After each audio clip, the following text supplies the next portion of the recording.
안녕하세요, 크라켄입니다. 식물을 오래 키우다 보면 반갑지 않은 존재를 만나게 마련입니다. 우리가 키우는 식물을 아프게 하고 심지어 죽게 만들죠. 응애, 총채벌레, 손깍지벌레, 뿌리파리 등 식집사들의 원수, 바로 병해충입니다. 심지어 벌레 때문에 식물을 못 키운다는 분들도 있죠. 제가 20년 동안 식물을 키우며 병해충 관리에 거의 모든 방법을 다 사용했었는데요. 아니 진짜 시중에 나와 있는 방법을 거의 다 써봤어요. 이 방법들을 다 써보고 정착한 단 하나의 방법이 있습니다. 이걸로 이 많은 식물 관리를 다 해요. 여러분들은 저처럼 이 방법 저 방법으로 돌고 돌면서 고생하지 마시라고 꿀팁 알려드립니다. 정말 이거 하나면 끝이에요. 이 영상을 끝까지 보시면 정말 시간, 돈, 노력 아끼시는 겁니다.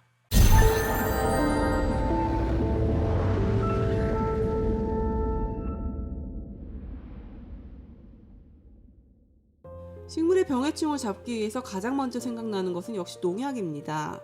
벌레는 약으로 죽여야 되잖아요. 병에 걸려도 약을 줘야 하고요. 사람도 병에 걸리면 약을 먹듯이 식물도 약을 줘야죠. 하지만 실내에서 농약을 쓴다는 것은 많이 부담이 됩니다.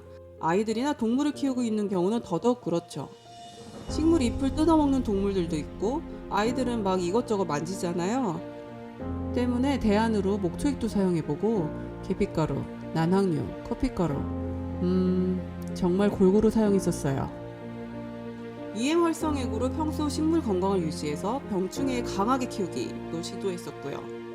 하지만 역시 대안은 대안일 뿐 예방을 위해서라거나 진행 초기라면 모르지만 좀 더 진행된 상황에서는 효과가 별로 좋지 않았습니다.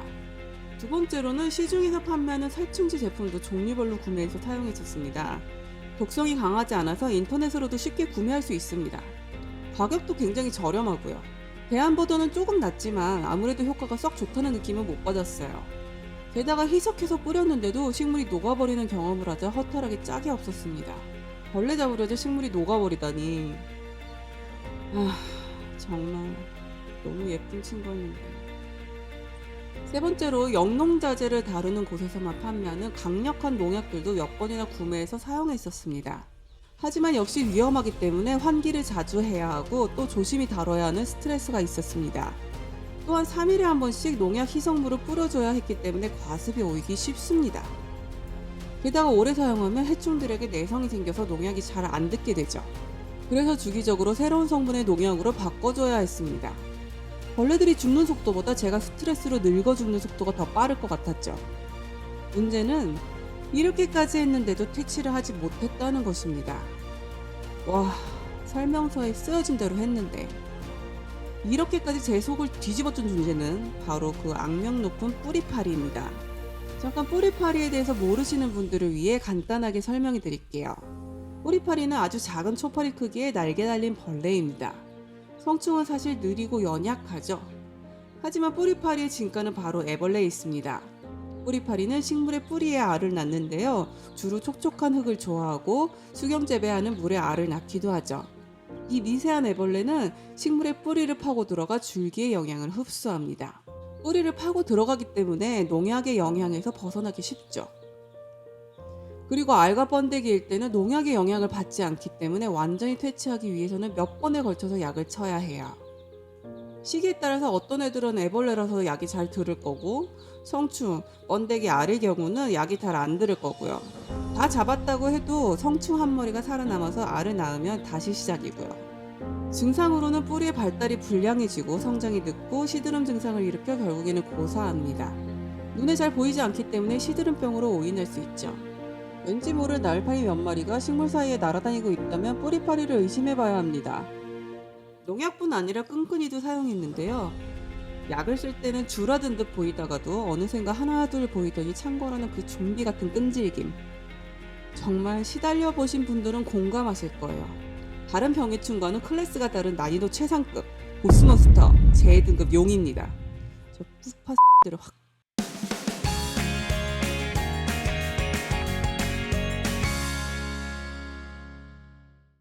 몇 달간 갖은 방법을 사용해도 퇴치에 실패한 저는 이런 생각까지 들었습니다.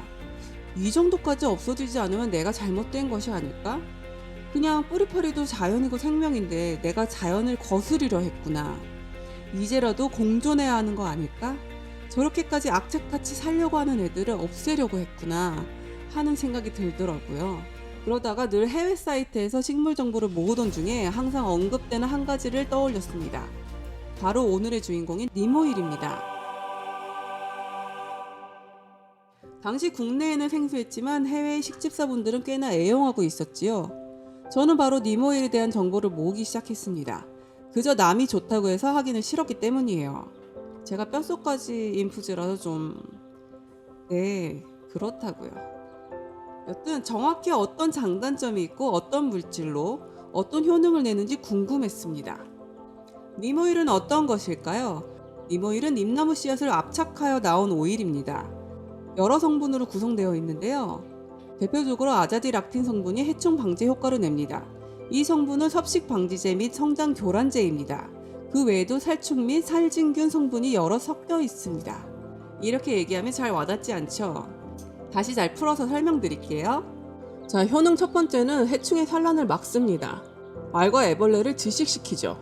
이거는 기름 성분이라 그런 듯 하네요. 성장을 교란시켜 애벌레가 탈피하는 것을 막습니다. 번데기가 깨어나는 것을 막죠. 해충의 식욕을 떨어뜨립니다. 제가 니모일에서 가장 최고라고 생각하는 효과가 나왔습니다. 알을 못 낳게 하는 것은 정말 최고죠. 잘 들어보세요. 해충을 방제한다는 것은 살아있는 벌레를 죽이는 것도 맞지만요, 후손을 남기지 못하게 하는 것이 아주 포인트라 할 수 있습니다. 왜냐하면 이 벌레들은 알을 정말 빨리 많이 낳아요. 수명이 짧고 잘 죽기 때문에 개체수를 어마어마하게 늘리는 것이 이들이 살아남는 방법입니다. 알을 못 낳게 하고 알과 애벌레를 질식시켜 죽이고, 다음은 탈피입니다. 애벌레가 그냥 몸집이 커지는 게 아니라 껍질을 탈피하면서 몸을 크게 키우는데요. 근데 그 탈피를 못하게 하죠. 거기다가 마지막으로 성충이 되려면 번데기가 되었다가 변해서 나오잖아요. 그 번데기가 깨어나 성충이 되는 것을 막습니다.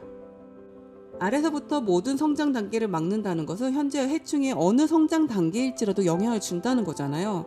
이게 정말 기가 막힌 겁니다. 계속할게요. 박테리아 질병을 억제합니다. 이거는 살균제라고 할 수 있는데요. 1% 용액을 사용 시에 곰팡이, 뿌리부패, 흑점병, 잎반점, 탄저병, 입끝마름병, 그으름병, 흰거럽병을 예방합니다. 비료 효과도 있습니다. 질소가 잘 녹아들게 해서 토양을 비옥하게 하네요. 와, 정말 해충을 잡아주는 것도 너무 좋은데 곰팡이에 세균, 박테리아 질병까지, 아니 너무 완벽한 거 아닌가요? 사람에게 쓰는 약도 세균하고 진균에 쓰는 약이 다르거든요. 근데 얘는 살균도 되고 진균도 죽이고, 와, 혼자 다 해요. 그러면 우리가 지금 어떤 벌레를 막을 수 있느냐? 이게 참 궁금하잖아요. 주로 식물을 뜯어먹거나 식물의 수액을 빨아먹는 200여 종의 해충이 특히 효과가 좋은데요. 왜냐하면 해충이 니모일을 섭취하거나 뒤집어 썼을 때 효과가 나타나기 때문입니다.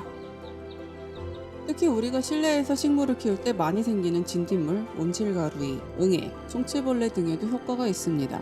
심지어 식물을 먹지 않는 개미, 진드기, 바퀴벌레, 지파리, 모기에도 효과가 있다고 해요. 이 해충들은 식물을 먹지 않기 때문에 직접 몸에 묻히는 방법이 가장 효과적이겠죠. 이제 예시를 보여드릴게요. 자, 여기 응애의 피해를 입었다가 회복된 칼라데아 퓨어 옐로우입니다. 이렇게 잎에 하얗게 점이 찍혀 있는데요. 이게 바로 응애에게 공격당했던 흉터입니다. 하지만 신엽을 보시면 이렇게 아주 깔끔하고 흉터가 없죠. 응애는 새로운 잎을 더 선호하기 때문에 신엽에 흉터가 없다는 것은 응애가 없다는 것을 뜻합니다. 보통 응애가 발견되었을 때는 해당 식물을 격리하고 감염된 잎을 제거하는 등의 방법을 사용하죠. 하지만 저는 그냥 니모일 희석액만 뿌려주었습니다. 그리고 그냥 자연스럽고 깔끔하게 배치합니다.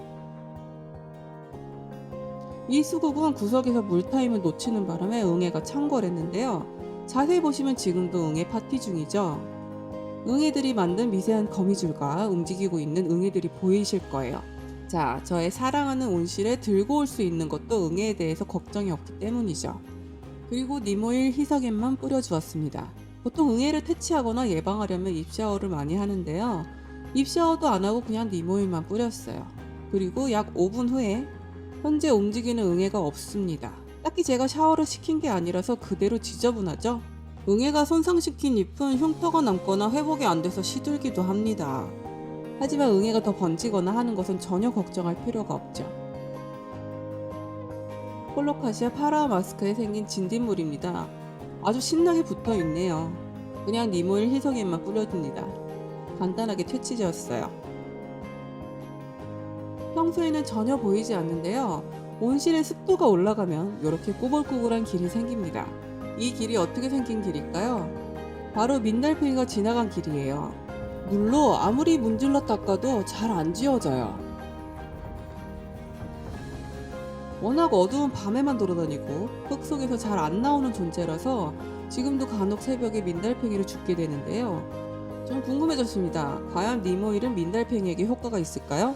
혹시 민달팽이는 재배일 수도 있으니 실험 대상을 포획했습니다. 그리고 제가 식물들에게 뿌리는 농도로 희석해서 뿌려봤습니다. 니모일을 맞자마자 무척 체액을 쏟아내더니 고통스러워하네요.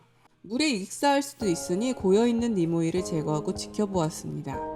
아직까지는 움직이고 있지만 체액을 많이 내뿜은 것이 보입니다. 약 10분 후에 다시 보았더니 죽어있네요.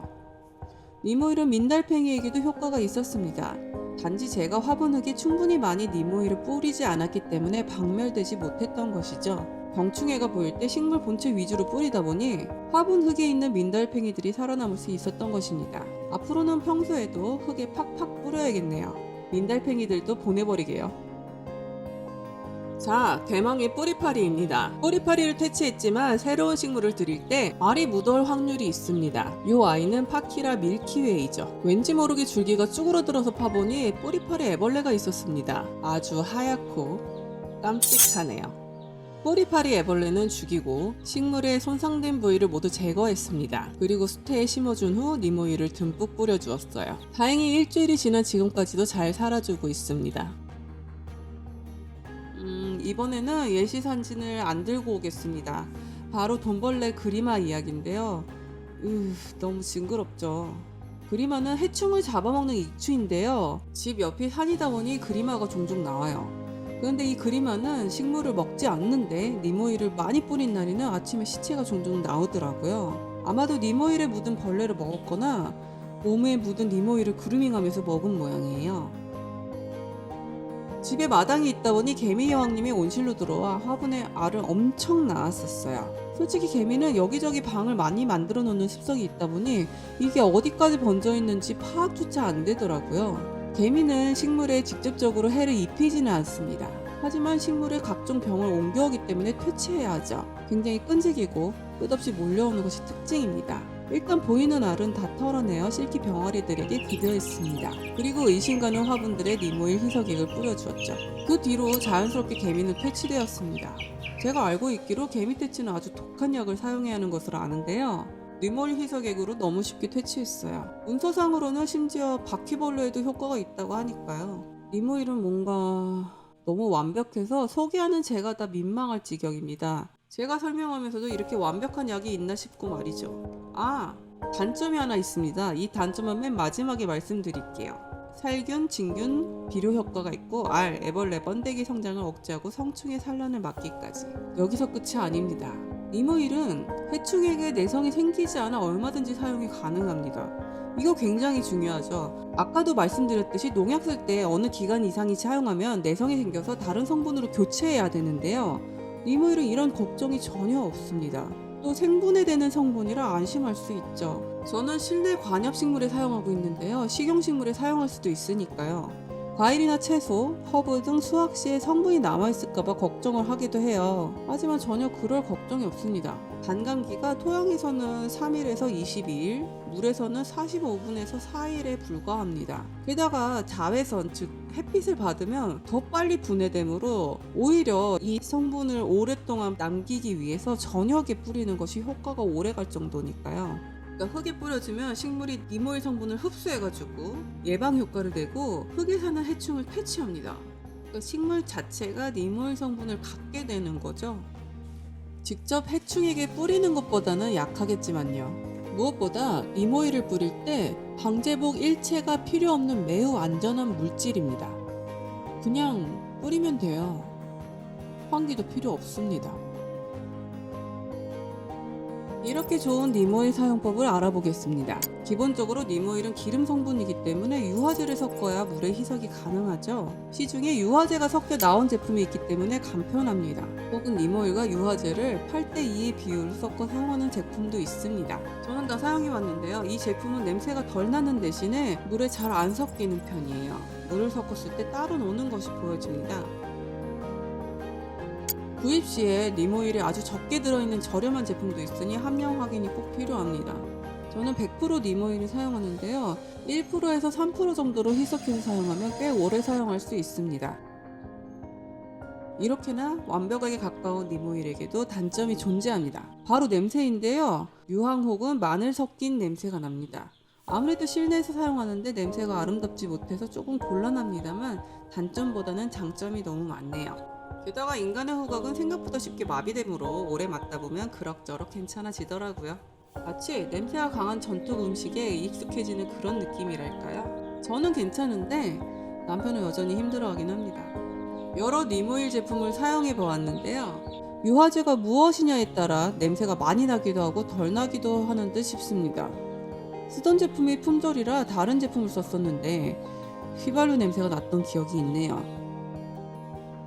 그리고 주의점이 있는데요. 어류 독성이 있다고 하네요.